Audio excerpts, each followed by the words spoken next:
Thinking about what you made her do. She started doing her hair and makeup, oh, just for you. Only because you kissed a girl when you wanted. Hello hi good morning అందరూ ఎలా ఉన్నారు? Welcome to నమస్తే America Telugu blogs. So ఇంకా ఈరోజు అయితే నేను morning లేచిన వెంటనే కూడా కొంచెం ఫ్రెష్ అప్ అయిపోయి హ్యాపీగా గ్రీన్ టీ అయితే తాగుతూ ఉన్నాను.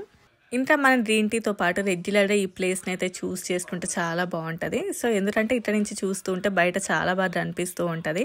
సో ఇంకా అందువల్లనే మార్నింగే ఏదైనా గ్రీన్ టీ కానీ ఏది తాగినా కూడా ఇక్కడే కూర్చొని తాగడం అలవాటు అయిపోయింది. వన్స్ తర్వాత అయితే నేను నెక్స్ట్ అయితే జిమ్కి వెళ్తూ ఉన్నాను. యాక్చువల్గా అమెరికన్స్ అయితే రెగ్యులర్గా జిమ్ ఉండాల్సిందే. అమెరికన్స్కి చాలా మందికి క్యాప్షన్ ఏముంటుంది అంటే eat sleep after that gym అంతే. అంటే తినడం పడుకోవడం జిమ్ చేయడం ఇలానే చాలా మందికి ఉంటుంది. ఆల్మోస్ట్ అమెరికన్స్ చాలా మంది కూడా జిమ్ అలవాటు ఉంటుంది. అది లేకుండా వాళ్ళు ఉండలేరు. వాళ్ళ దాంట్లో నేనైతే ఆఫ్ కూడా చేయలేను. బట్ వారానికి 1 నుంచి 2 సార్లు అయితే వెళ్తాను. జిమ్కి వెళ్ళాలి అని అనిపించినప్పుడు అబ్బా బాధగా అనిపిస్తుంది. వన్స్ వెళ్ళిన తర్వాత అయితే బాగానే వర్కౌట్స్ చేస్తాము. మనలో మనకి తెలియని చాలా మోటివేషన్ వస్తుంది జిమ్కి వెళ్ళినప్పుడు. 100% అది ఎవరైనా అంతే. నార్మల్గా మనం కొంచెం వెయిట్ లాస్ అవుతున్నామంటే మనకు తెలియకుండానే మనం చాలా హ్యాపీగా ఫీల్ అవుతుంటాం. చాలా మోటివేషనల్గా అనిపిస్తుంది మనకి. సో ఇంకా అలా వర్కౌట్స్ అయిపోయిన తర్వాత ఇంటికి వచ్చాకైతే నార్మల్గా నేనైతే పోపన్నం వేసుకుంటున్నాను. పోపన్నం అంటే ఆల్మోస్ట్ తెలంగాణలో అందరికీ తెలిసిందే. అంటే ఏరియాకి దీని యొక్క పేరు మారుతూ ఉంటుంది. కొన్ని చోట్ల చిత్రాన్నం అని అంటారంట. నేను కూడా ఈ మధ్య యూట్యూబ్లోనే చూశాను. నేను జిమ్కి వెళ్ళేసి వచ్చేసరికి అప్పుడు టైం వచ్చేసి 11:30 అవుతుంది. సో అందువల్లనే నేను ఇంకా రైస్ విత్ చపాతీ తినేస్తూ ఉన్నాను. యాక్చువల్గా రెగ్యులర్గా అయితే మార్నింగ్ అసలు రైస్ తినను. బట్ ఈరోజు తిన్నాను కాబట్టి ఆఫ్టర్నూన్ రైస్ అయితే ఏం తినను. సో ఇంకా అప్పుడప్పుడైతే అలా బ్యాలెన్స్ చేయడానికి అలా అని చెప్పేసి రెగ్యులర్గా ఇదే డైట్ ఏం మెయింటైన్ చేయను. యాక్చువల్గా నాకు ఉంది ఇలా డైట్ రెసిపీస్ నేను ఫాలో అయ్యేవి మీకు షేర్ చేయాలి అని చెప్పేసి. బట్ నేనే సరిగ్గా ఫాలో అవ్వట్లేదు. అందుకోసం ఇంకా నేను ఆ కంటెంట్ అయితే ఇప్పుడు తీసుకురావట్లేదు. But as soon as I will try my level best. In maybe ఫ్యూచర్లో తప్పకుండా కూడా దాని మీద అట్లీస్ట్ ఒక 1 మంత్ అయినా వీడియోస్ చేయాలి అని అయితే ఉంది.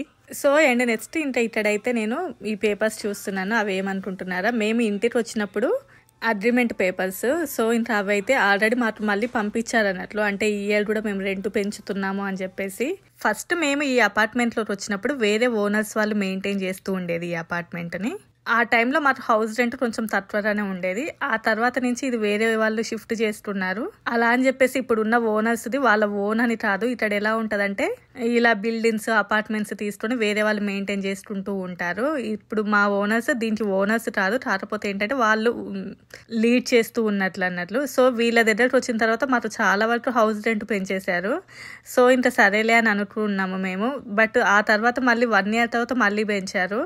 మేము అడిగాము అసలు ఎందుకు అంటే ఇక్కడ అన్నిటికీ కూడా కాస్ట్లు పెరిగిపోతున్నాయి అండ్ మాకు కూడా దీన్ని మెయింటైన్ చేయడం కొంచెం కష్టం అవుతుంది. బయట ఇంట్రెస్ట్ రేట్లు పెరిగిపోతూ ఉన్నాయి. ఇంకా యూఎస్లో ఆల్మోస్ట్ అన్ని పెరిగాయి అని చెప్పేసి అన్నారు. ఇంకా యాక్చువల్గా మేము పెట్టే ఈ కాస్ట్కి బయట కొంచెం 3 bedroom అవి వస్తూ ఉన్నాయి. కాకపోతే ఏంటి అంటే ఇక్కడ కొంచెం సెక్యూరిటీగా ఉంటుంది అండ్ అపార్ట్మెంట్స్ కాబట్టి కొంచెం మనకి ఎక్కువ వర్క్ అయితే ఏమీ ఉండదు. ఇంకా లేదు అంటే యూఎస్లో మొత్తం రడ్డి బీట్కుంటూ చూడడానికి టైం అంతా సరిపోతుంది. ఇంకా ఎందుకులే అని చెప్పేసి ఇందులోనే ఉన్నాము. మళ్ళీ ఈ ఇయర్ కూడా మళ్ళీ రెంట్ పెంచారు. అదే ఇంకా అక్కడ పేపర్స్ మీద సైన్ చేసి ఇస్తూ ఉన్నాము. మేము అదే అడిగాము, అదేంటి మరి ఎవ్రీ ఇయర్ పెంచుతున్నారు అంటే ఇంకా నెక్స్ట్ ఇయర్ అయితే పెంచంలేండి అని చెప్పారు. ఇంకా వాళ్ళు పెంచినా పెంచకపోయినా మేమైతే చేంజ్ అయ్యేది లేదు. బట్ ఇంకా మనం ఇండియా నుంచి వచ్చేటప్పుడే ఫస్ట్ చాలా హోప్స్తో వస్తాము. అంటే చాలా మిగిలిపోతాయి మనకి అన్నట్లుగా. బట్ ఇక్కడికి వచ్చిన తర్వాత అలా ఏమీ ఉండదు. మనకు వచ్చే శాలరీస్ అయితే అసలు పెరగవు అన్నట్లు. కాకపోతే అన్నిటి యొక్క కాస్ట్లు పెరిగిపోతూ ఉంటాయి. బట్ ఇంకా మనం ఏమి చేయలేము. ఇంకా ఆల్మోస్ట్ అందరూ కూడా ఇండియా నుంచి వచ్చేటప్పుడు ఎలా ఉంటుంది అంటే ఫస్ట్ మనం అమెరికా పోతే చాలు అన్నట్లుంటుంది. ఆ తర్వాత పరిణామాల గురించి పెద్దగా ఆలోచించాం మనం. అలా అని చెప్పి ఏం నష్టపోం లేండి కానీ మనం అనుకున్నంత లాభం అయితే ఉండదు. అసలు చాలా చెప్పాలని ఉంది. బట్ చెప్తాను ఇంకా ఫ్యూచర్లో అసలు ఎట్లా ఉంటుంది అని చెప్పేసి కూడా.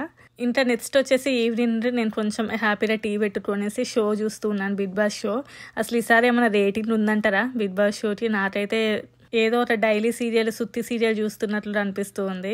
ఇంకా నైట్ వచ్చేసి అయితే హౌస్ మొత్తం క్లీన్ చేసుకుంటున్నాను. యూఎస్లో ఉండే వాళ్ళకి ఇది చాలా బాగా యూజ్ అవుతుంది. దీని నేమ్ వచ్చేసి సెరామా బ్రైట్ టాప్ అని చెప్పేసి క్లీనర్ అన్నట్లు. ఇది మాత్రం చాలా వరకు యూజ్ అవుతుంది. తప్పకుండా తెచ్చుకొని యూజ్ చేయండి.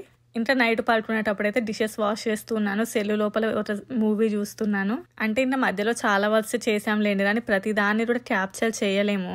డైలీ వ్లాగ్స్ చేయాలి అని అంటే ఇంట్రెస్ట్ తో పాటు చాలా టైం ఉండాలి మనకి. అలా ఉన్నట్లయితేనే డైలీ వ్లాగ్స్ చేయగలం. సో ఇంత ఈ వీడియోని ఇక్కడితో ఎండ్ చేస్తున్నాను. నచ్చితే లైక్ చేయండి. Bye bye.